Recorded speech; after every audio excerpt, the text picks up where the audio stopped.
আমাদের জীবনে দেখা স্বপ্নরা আপনা আপনি আমাদের হাতে ধরা দেয় না কখনো।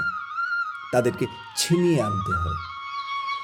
জীবনটা তো আর কোনো জাদুকরের চমৎকারী জাদুর কাঠির নির্দেশে চলে না, যে কাঠি ঘোরালাম আর জীবনে সকল বাধাগুলো কেটে গিয়ে শুধু সুখগুলো ধরা দেবে। জীবন একটা পরীক্ষা ক্ষেত্র, যেখানে আমরা প্রতিনিয়ত প্রতি মুহূর্তে শিখি কিভাবে নিজেকে সামলাতে হবে, কীভাবেই বা নিজেকে রক্ষা করতে হয় সকল প্রতিকূল পরিবেশ থেকে। কারণ এখানে নিজেকে নিজে রক্ষা করতে না পারলে অন্যের ধাক্কায় হোঁচট খেয়ে পড়ে যাওয়ার পথে পৃষ্ঠ হতে হবে পায়ের নিচে।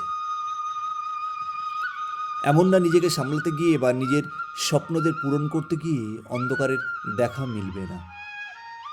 অন্ধকারের দেখাও মিলবে এবং কখনো সখনো ভুলের বশে অন্ধকারে হারিয়েও যেতে হবে। তবে হ্যাঁ, আত্মবিশ্বাস হারালে চলবে না। অন্ধকারের অতল গহ্বরে হারিয়ে যাওয়ার আগেই আলোর পথ খুঁজে বের করতেই হবে। আর আলোর পথের নিশানা তখনই পাওয়া সম্ভব যখন বিশ্বাসটা অন্যের উপরে নয়, বরং সম্পূর্ণটাই থাকবে নিজের উপরে।